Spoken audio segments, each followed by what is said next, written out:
नमस्कार मित्रों। आज फिर मैं लाइव आया हूँ। आज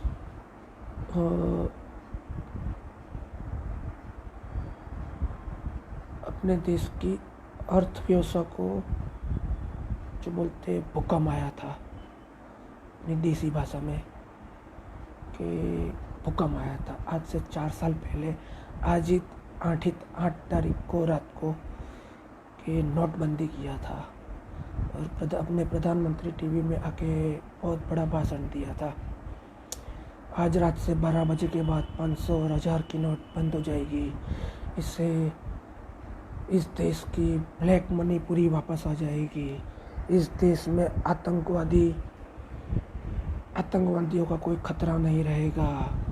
ऐसा वैसा फलाना टिकना लेक्चर, बहुत बड़ा भाषण दिया था। वो 4 साल हुआ।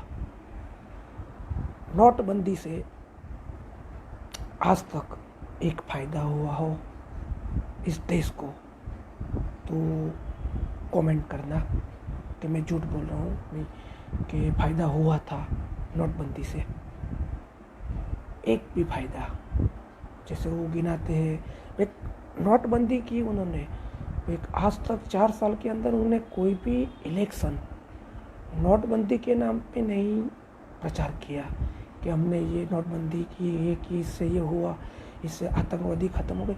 और मैं तो बोलना चाहता हूँ कि नोटबंदी के बाद आप देख लीजिए कितने आतंकवादी हमले हुए हैं, और नोटबंदी के पहले क्या देख लेना। और ब्लैक मनी, कौन सी ब्लैक मनी?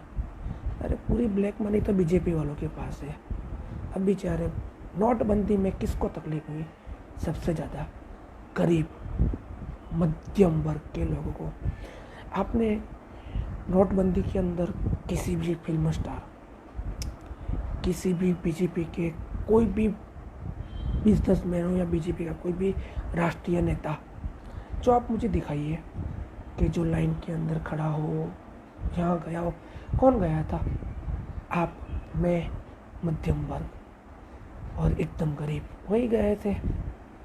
नोटबंदी यानी नोटबंदी बीजेपी का एक ही प्लानिंग था, एक ही मकसद था, एक ही मकसद था, यूपी इलेक्शन जीतना। और मेरी फेसबुक वॉल पे आप 3-4 साल पहले की पोस्ट देखोगे तो मैंने उस टाइम बीजेपी के यूपी के प्रदेश अध्यक्ष, नाम भूल गया, वो थे, उनकी लड़की का मैंने फ़ोटो रखा है। जो 2000 की नई नोट जब मार्केट में नहीं आई थी तब वो पूरा बंडल लेके यूपी की भाजपा अध्यक्ष की बेटी लेके घूम रही थी। मार्केट में 2000 की नोट नहीं आई थी उसके पहले। ये लोग ने नोटबंदी सिर्फ यूपी जीतने के लिए किया है, नहीं इसने ब्लैक मनी के लिए किया है, नहीं इसने आतंकवादियों के लिए किया है। वे उनको सिर्फ यूपी का इलेक्शन जीतना था कि वो 500-1000 की नोट बंद कर देंगे तो कांग्रेस हो, समाजवादी हो, अपक्ष हो, कोई भी पार्टी हो, कि कोई पैसे का व्यवहार ही नहीं कर पाए। और ओनली फॉर बीजेपी पैसे पानी की तरह निकाले हैं यूपी इलेक्शन जीतने के लिए। और नोटबंदी भी आपने देखा, नोटबंदी भी एक वो था क्या, 60-50 का रेशियो। वो ये नोटबंदी एक जात की उन्होंने कमाने का धंधा किया था। नोटबंदी से क्या फ़ायदा हुआ? जीएसटी अपना देखो, अर्थव्यवस्था जो बोलते हैं इंडिया में अपनी अर्थव्यवस्था का भूकंप ला दिया उन्होंने। तो अभी आज तक अपनी भूल तो स्वीकार करते ही नहीं है। 50 दिन मुझे दे दो, 50 दिन में मैं पूरा सही कर दूंगा। क्या हुआ? 50 दिन बाद आप मुझे बुलाओगे, मैं वो चौराहे पे आऊँगा। आज तक एक चौराहे पे भी आए हैं तो बताओ मुझे। नहीं आएंगे, क्योंकि नोटबंदी सिर्फ यूपी इलेक्शन जीतने का एक सबसे बड़ा जरिया था बीजेपी सरकार को। आपको सही लगे या गलत लगे, मैं तो बोल रहा हूँ कि नोटबंदी सिर्फ यूपी इलेक्शन जीतने के लिए किया था। उसके सिवाय और कुछ नहीं था, उसके सिवाय कुछ नहीं था। याद रखना मित्रों।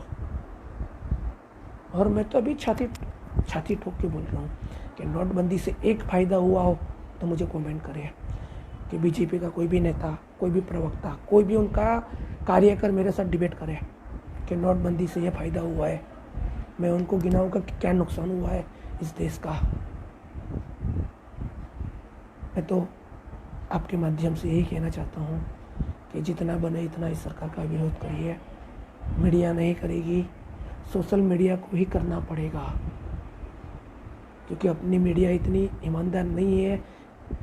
अमेरिका में ट्रम्प भाषण दे रहा था, अपनी पीछ दे रहा था, वहाँ की मीडिया ने बंद कर दिया। अपनी इंडिया की मीडिया ऐसा नहीं करेगी। और नोटबंदी फ़ायदा हुआ तो आज 4 साल हुआ, क्यों टीवी पे बीजेपी का कोई नेता या कोई भी आके उस पर डिबेट नहीं करता? क्यों भागते हैं वो लोग?